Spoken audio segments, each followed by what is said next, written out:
I take you now to the line of control. Small armed firing at some locations initiated by Pakistan. Pakistan is in a panic mode. They're already indulging in firing, in deployment. India hasn't even taken a military decision. Can you imagine the huddle and panic that they are in right now? Of course, the small arm firing has been effectively responded to by the Indian Armed Forces. No casualties. Details are being ascertained. Firing has been reported from multiple Pakistan posts. Now remember that even these incidents, after what was a comparative calm at the border, is reflective of not just panic mode and huddle. It's not being taken lightly. It could be, remember, cover fire for infiltrators, for active terrorists. It is being responded well. Indian Army has been, of course, remember, active and alert on the border. But the firing is unusual. It hasn't been reported from these areas recently, according to our sources.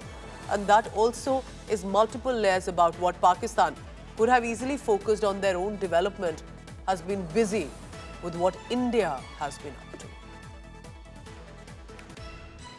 So that's the latest coming in. We'll have our colleagues on the ground. Remember that in the past few hours, especially when these firing incidents happen, they are either late into the night, early morning. That's when, and these are line of control. And because I've reported from these areas, I can tell you that in the past few years, there was a relative calm. There was a time at the international border or the LOC, there would be mortar shelling or firing. That had greatly reduced. But with heightened tensions that you can expect between India and Pakistan, small arm firing is being reported. No casualties reported. Indian Army has responded effectively as well and retaliated in the same manner. Details are being ascertained. But it's important to understand how this panic mode of Pakistan is being seen. Kamaljeet has been reporting from Pahalgam in the Kashmir Valley. Kamaljeet, LOC was quiet to an extent when it came to firing incidents like this. How are we looking at Pakistan in a huddle, in a panic mode, deploying at the border already? How should one look at the small arm firing? Well, sources do indicate to us that even before this entire terror operation was launched in Pahalgam, the preparation, they knew that India would react and that bench line had been set, whether we're talking about Uri and subsequently in Pulwama. So in Pahalgam, they were already prepared. Remember, there are 42 launch pads which are currently active and terrorists being sent out. What we know is there are multiple operations being on, one in Bandipora in North Kashmir, and we've been told there is a massive exchange of fire there. There's also a heightened sense of alert both at line of control and international borders. Now, there was an exchange of small fire in several of the locations which were reported in LOC and international border. Sources do tell us that both sides are equally prepared and there's a heightened vigil. So yes, there could be sort of an escalation, and we've seen that in Firozpur also when the BSF Jawan actually inadvertently crossed over. The Pakistan Rangers were quick to apprehend him. They're not coming in for a flag meeting. They have not returned him. So this is what we've been told, that not just Jammu Kashmir but Punjab borders are also on high alert at this point of time. Clearly, we've seen be it Pathankot, be it Dina Nagar. So there have been on the borders of Jammu and Kashmir also a high alert of sorts has been there. But clearly what we know is that besides the 1,500 overground workers which were apprehended, detained and questioned by Jammu Kashmir police, another 25 have been apprehended. Now the latest information coming in is Adil Thokar, who played a key role in this Pahalgam attack. He's been on the run. He went to Pakistan in 2018 and has established contacts. His house has been demolished as per the reports. And this is where a quick action coming in. And remember, security forces cannot simply let their guards down. They've issued helpline numbers.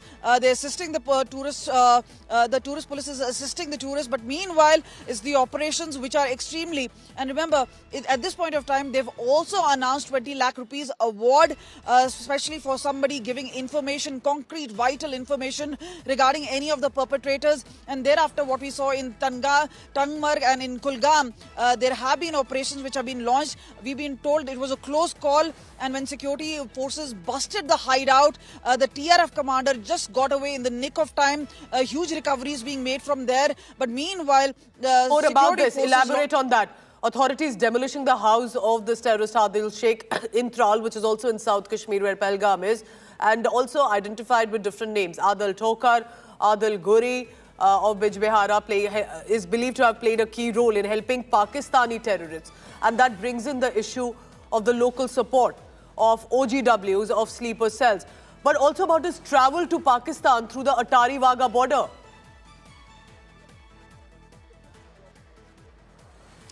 Yes, we've noticed that there was a pattern and intelligence agencies were on it, that several of people who were legally actually going from Atari-Wagah border were the ones also reaching the Pakistan terror training camps. Now, this happened soon after 2019, since the abrogation of Article 370, that there was a minuscule task given to security forces to identify such people, and it has been done that Adil Thokar from Bijbehara actually went in 2018, and then he also trained there, and this is where action coming in from security forces and Jammu Kashmir police. We've been told that his house has now been demolished, and obviously many talking about how there should be a stringent punishment, and the word came in from the Prime Minister in Bihar when he said till the end of the earth they will hunt down these perpetrators and they will have to pay a huge price for it. Kamaljeet Sandhu is tracking all the latest on that. Kamaljeet, stay on with me just for the background to the viewer, why this aspect is important. Remember, of course, there were Kashmiris and specially present around and near the location who were helping the survivors to come to safety, at least till the armed forces, the CRPF administration could reach. But there has been a very pertinent question of, can just Pakistan-sponsored terrorists come in without any help from the local support? And that's why there's been a crackdown on the local support as well.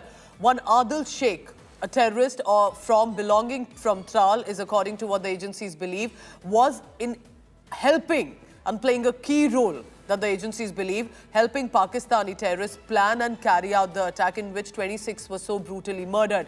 Adil had also legally travelled to Pakistan in 2018 through the Atari-Wagah border.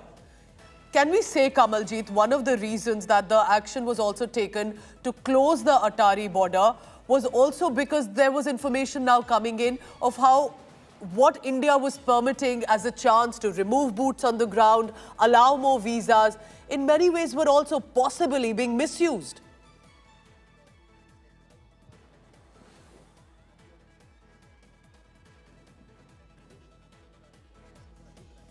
Kamaljeet, if you can hear me, it's as much about how perhaps the decisions were being taken to perhaps give more visas, allow more movement, remove the boots on the ground, or at least reduce it to a certain extent, also got misused. And that is one of the reasons that now the action is being taken.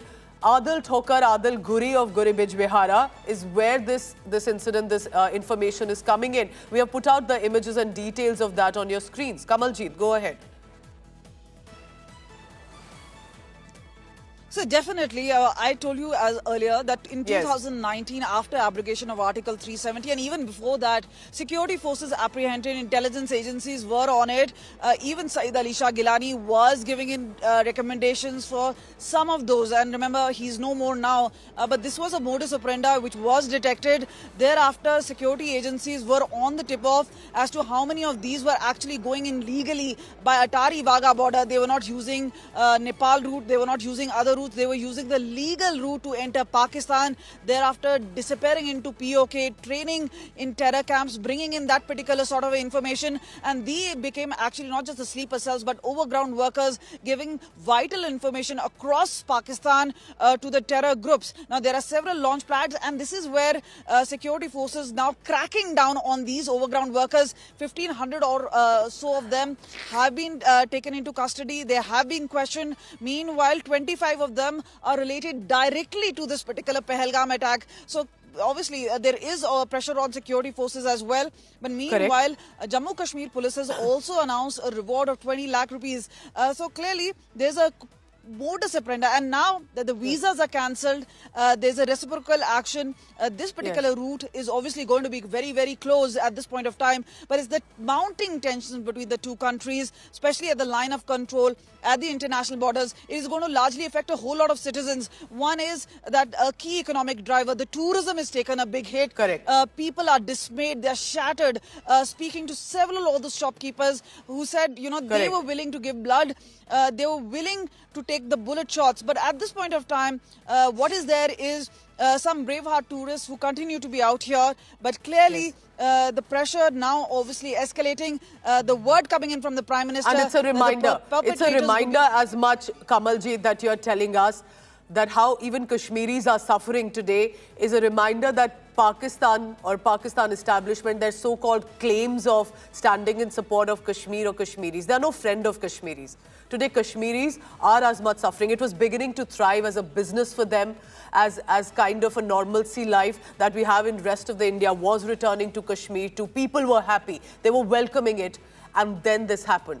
There are, of course, few as local support, OGWs, radicalized minds that are helping the Pakistani terrorists. That's what the crackdown has been. Kamaljeet, stay on with me. Remember, India still showing a lot of restraint, considering the anger over the brutality, outrage, pressure and questions to the government at the center. How can Modi government, with so much work and promise and tall claims of normalcy, had possibly then this incident happens, raises a lot of questions. But despite all of that, no military action just yet. Diplomatic decisions are being taken. That's the restraint India is showing. However, there are confirmed information. For example, this one that we are putting out. One terrorist, Adil Sheikh, believed to have been involved in helping Pakistan-sponsored terrorists, in playing a key role in being able to help and plan and carry out, that led to the brutal murder of 26 individuals, 25 Indian citizens, one Nepalese citizen on 22nd April. He also travelled to Pakistan and legally, which means he used the Atari-Wagah border, which has been such an open movement to perhaps normalize relationship between India and Pakistan, misused that opportunity, went legally. One of the reasons that border also has been shut now. During the stay, we are told he received training in terror camps before infiltrating back into J&K sometime last year.